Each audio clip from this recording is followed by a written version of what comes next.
In the last couple of videos, we've been talking about crossfades. The first video, we talked about linear crossfades. And then in the second one, we talked about staggered crossfades or timed fades. All of that has been done so far with us hitting the go button every time that we want to trigger a cue. Sometimes we don't want to have to hit the go button to get the timing correct, especially when we're doing something like a musical in which we need the cues to be timed out very precisely and to stay on time, or whenever we're working on something like a dance show and we need to follow the music whenever we're working with something that has some really specific timing or specific choreography.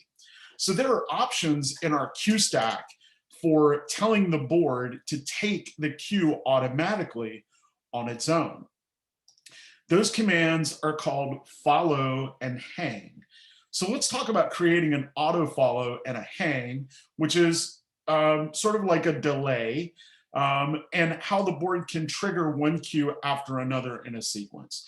So we're working with the same 6 cues we have in the last video, but notice I've changed the fade times back to a standard of 3. So just so we can get caught up, let's look at what that looks like. So right now we're sitting in a dark house and we're sitting in cue 0, if you will. And I'm gonna click go, and my red, sorry, let me click that again. My red spotlights come up in 3 seconds.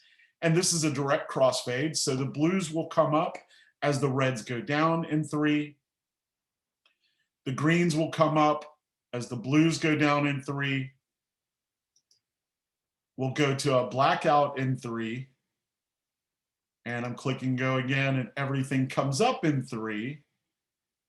And then I click go again, and we go to our singular spotlight in 3.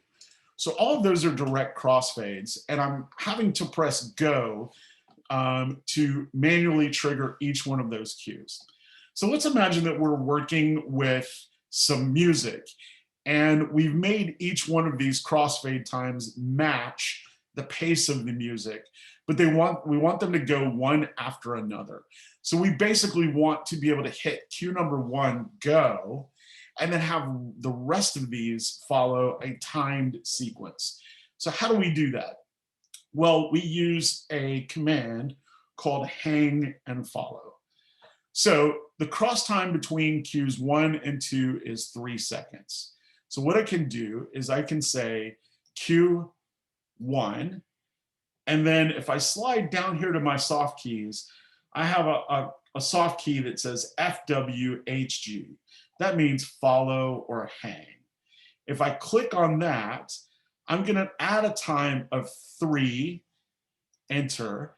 And if you notice in the FWHG column over here, it's created a follow of 3 seconds. What that means is as soon as Q3 goes, 3 seconds later, the board is going to auto follow or auto trigger cue number 2. If I wanted a cue number 2 to go before the crossfade was over, I could create that follow time as 1.5 seconds or 2 seconds. But if I want them to go in sequence, then I want cue number 2 to go just after cue number 1 is complete. So this is what that would look like. I'm going to go to cue 0, and I'm going to empty my fader stack over here. And as I click cue number 1, go, cue number 1 is going to come up in 3 seconds, but also this follow clock is going to start. And as soon as that cue is over, it's going to trigger cue number 2 to come up. So let's watch. So cue 1 comes up in 3, and bam, it's auto followed by cue number 2 because this time and this time match. Let's imagine that I want cues 1, 2, 3, 4, and 5 all to follow each other. So now I can click cue 2, follow, 3 seconds, enter. And notice this follow time is going to match the crossfade time. Cue 3, follow, 3 seconds, enter. Cue 4, follow, 3 seconds, enter. And now I'm going to press go on Q1. It's going to wait 3 seconds, trigger Q2, wait 3 seconds, trigger Q3, 4, and 5, each 3 seconds later. So let's go back to Q0, enter. And I'm going to reset my Q stack here. And what you're going to see is all of these cues auto follow each other. Watch this column. So as soon as I press 1, this one's going to count down. Then as soon as that countdown clock reaches 0, it's going to go to this command line.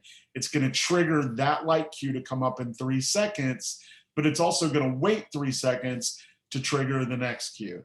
So watch how that happens. We click go. 1 comes up. As soon as it's complete, 2 comes up. As soon as it's complete, 3 comes up. As soon as it's complete, 4 comes up. As soon as it's complete, 5 comes up. And then notice it stops because there is no auto follow here going into Q6. If we wanted this to go also into our spotlight, we could say Q5, follow 3, enter, right? And now we have also an auto follow here. Let's reset to Q0 one more time. And now everything is on an auto follow. And I've told the board, as soon as this cue is complete, as soon as this cue is triggered, follow it 3 seconds later with the next cue. So here we go. Q1, go. The beginning of my music.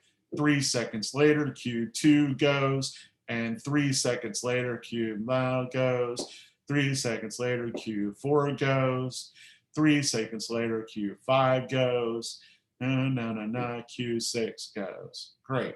This is how I match up with music. Now I can manipulate the combination of those times. Let's say I want these, like we have seen in other videos, I want these to snap on. I can change the time of these so that they blink on and off, but I still keep the same follow times. So let's try that. I'm going to go Q1 through 6, time 0, enter. And I'm going to change them all to zeros at the same time. And I'm going to reset my Q stack, go to Q0, enter. And watch what happens now when everything is set on a 0 crossfade time, but then the follows happen here. So reds pop up. 3 seconds later, 2s pop up. 3 seconds later, 3 pops up. 3 seconds later, 4 pops up. 3 seconds later, 5 pops up. 3 seconds later, 6 pops up. So this is the up and down time here. And then this is the follow time of how late it's going to wait to trigger the next cue. Sometimes I don't always want, let's look at this a different way. I can also delay the cue. That's called a hang. So I'm going to change these back to 3 seconds. I'm going to say Q1 through 6, time 3, enter. And notice all my up and down times turn to 3 and my follows still turn to 3. So this time I'm going to add what's called hang times. Let's imagine instead of I want this to wait 3 seconds to trigger the next one, I want to delay in between. How do I do that? Well, I create what's called a hang. If I want to go to Q1, let's highlight this here. If I want to go to Q1 and I want it to actually wait to trigger after Q1 is complete for 3 seconds to trigger Q2, that's called a hang. So I say Q1, and I'm going to click this button twice, once, twice, 3 enters, and notice the follow turned into a hang. I'm going to change all of these. I'm going to say Q2, click, click, 3, enter, and the follow turns to a hang. Q3, click, click, 3, enter, yes, hang. Q4, click, click, 3, enter, and then Q5, click, click, 3, enter. So now what's happening now is Q1 will run for 3 seconds, and then this countdown clock is going to wait 3 seconds. It's going to pause before it runs this, and then this one takes 3 seconds. It's going to pause again, and then, all right, so let's see how that works.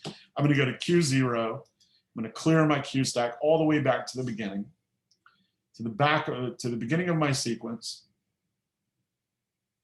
And when I'm reset, I'm gonna get ready and go, and watch how this happens. Q1 goes, it comes up in 3 seconds, and then when it's finished, it's going to wait 3 seconds until it auto follows Q2, which takes 3 seconds, but then it's going to wait 3 seconds, trigger 3, and you can see my sequence has changed quite a bit. So I've used the follow and hang sequence in order to delay each cue. It's still going to automatically trigger the next cue, but I can manipulate the time that it auto triggers the next cue. This is really important when we're trying to match the music and specific timing, and we don't want to hit go every single time. You don't have to hang or follow all of your cues. You can make the next cue a manual fade like we've seen before, or a regular crossfade. But whenever you want to get to sections that need to go with specific timing, hang and follow is perfect.